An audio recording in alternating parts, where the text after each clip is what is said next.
They do not break your body, they break your certainty.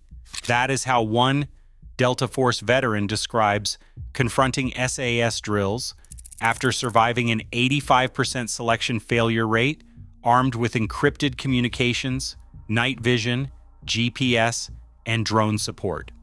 But during a brutal 48-hour winter navigation through the Scottish Highlands, with no technology and no second chances, even America's finest find themselves doubting everything they thought they knew. What is it about the SAS approach that makes the most elite soldiers fear losing more than just the mission? Let us find out what happens when confidence itself becomes the first casualty. Delta Force is built on the promise that every variable can be controlled. Operators train with encrypted communications, night vision goggles, precision GPS, overhead drone feeds, and medical evacuation always on standby. These tools are not just equipment, they become part of a soldier's identity. The doctrine behind Delta's operations is clear. Mastery over uncertainty comes from mastery over technology.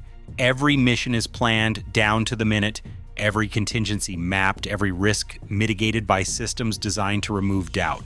For many, confidence is not just personal, it is institutional. The knowledge that support is always a radio call away, that drones are watching from above, that GPS will correct even the smallest navigational error forms a mental safety net. Operators who have survived a selection process with a 90% failure rate, who have endured psychological isolation and physical hardship, step into the field with the weight of proven systems behind them. Veterans describe the feeling as a kind of invincibility, not arrogance but assurance. The gear is tested, the plans are rehearsed, the team is the best in the world. In this environment, fear becomes manageable, even useful, the unknown is minimized, and the operator's role is to execute, not to improvise. This mindset, forged in years of high-stakes missions and relentless training, is what Delta brings to every operation. But when these systems are stripped away, when the safety net vanishes, the foundation of certainty begins to crack. The question is not whether a Delta operator can endure pain or hardship, it is whether confidence built on technology can survive in a world where nothing is guaranteed. For many, the true test begins when the systems they trust most are taken away, and all that remains is the individual, exposed and alone. Subscribe to see what happens when the world's most elite warriors are stripped of everything they rely on. The first true fracture in Delta confidence comes with a simple order. Navigate 30 miles of remote upland in the dead of winter using nothing but a paper map and compass. There are no GPS coordinates, no encrypted radios, no friendly voice on the other end of a communications check, just the relentless wind, the squelch of boots in bog, and the distant shapes of the Scottish Highlands rising through the fog. The only certainty is the weight of the Bergen pressing into tired shoulders and the knowledge that every step must be chosen with care. In the opening hours, the task feels almost routine. These are men who have crossed deserts and jungles under fire. The map is clear, the route plotted, and the first checkpoint falls behind. But as night settles and the temperature drops, the landscape becomes a maze. 6 hours in, the cold seeps through gloves and boots, and the rhythm of movement dulls the mind. By 12 hours, the world shrinks to the circle of light from a headlamp and the lines on a map. One anonymous operator remembers the moment doubt crept in. He said, "I'd done hundreds of missions with perfect navigation data, 12 hours with a map and compass. I questioned everything I thought I knew." Fatigue compounds every small error. At the 24-hour mark, teams that started in tight formation find themselves scattered, second-guessing bearings and recalculating distances. The terrain is unforgiving. Bogs swallow boots, icy streams numb the legs, and the wind never stops. By 36 hours, some are completely lost, forced to admit that years of technological advantage have let their most basic skills atrophy. The cold is not just physical, it seeps into the mind, eroding the certainty that once felt unbreakable. For the first time, the idea that mastery might be conditional, not absolute, becomes impossible to ignore. Starvation is not a metaphor in SAS survival drills. Delta Force operators, stripped of their gear and support, are left with just one energy bar per day, barely 400 calories, to last through freezing nights and endless pursuit. For 72 hours, the only rule is evasion.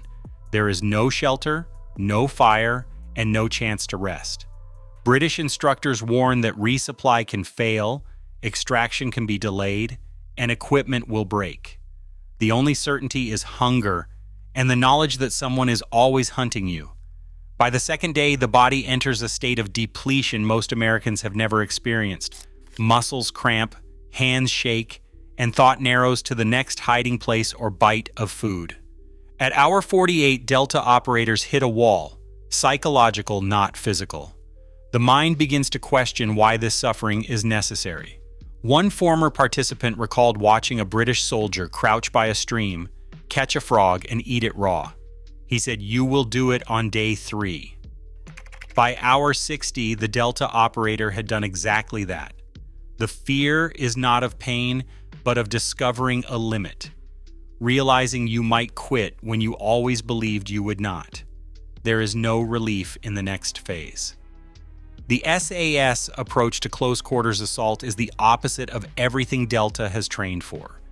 Instead of hours spent planning and rehearsing, the British give a 15-minute briefing.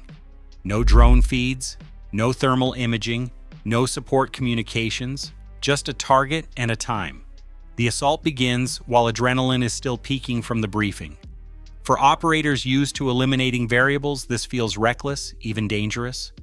Yet SAS teams move with a fluidity and violence that makes perfect planning seem like overthinking. One Delta veteran put it simply, "We train to eliminate variables. They train to thrive in chaos." Watching them work, I realized maybe we are the ones who are wrong. Subscribe to see what happens when elite warriors are forced to confront the edge of their own certainty. Rain falls in sheets as Delta Force and SAS teams stand ankle-deep in mud, steam rising from their bodies in 40 degrees air. A single radio check called out against orders triggers 2 hours of punishment, burpees, log carries, and sprints through freezing water. No one is spared. The Americans expect a chance to explain, to single out the one who broke protocol. Instead, every man pays. The logic is harsh. In combat, mistakes are contagious, and the cost is shared whether it feels fair or not. One Delta operator later admitted, "I have been shot at hundreds of times, but standing in freezing water doing burpees because someone else screwed up, that broke something different." Physical exhaustion is only the beginning. After days of deprivation, operators are separated and placed in isolation cells. Some are left in total darkness, others under blinding lights, with white noise drowning out any sense of time. Interrogators arrive armed with personal details, names of family members, childhood failures, private fears scraped from social media and old interviews. The questions cut deep, not about tactics or codes, but about identity. One American described the moment the wall cracked. "They knew things about my family, my fears. It felt real. That is what made it terrifying." When the ordeal ends, a debate simmers beneath the surface. Delta Force doctrine values precision, planning, and the power of technology to control chaos. The SAS answer is discomfort, ambiguity, and the hardening that comes from surviving when nothing works as planned. Some American operators resent the arbitrary suffering. Others recognize a lesson in resilience that technology cannot teach. The ultimate test comes far from the training grounds. In 2006, Baghdad erupts as an SAS team is pinned down by insurgents. Delta Force helicopters, guided by drone feeds and encrypted communications, cut through the chaos to pull them out. A JSOC commander summed up the outcome: "We send our best to train with the SAS, not to validate what they know, but to learn what they do not." The fear forged in British rain and silence becomes a tool, calibrated, not crippling. ready for the moment when everything truly falls apart.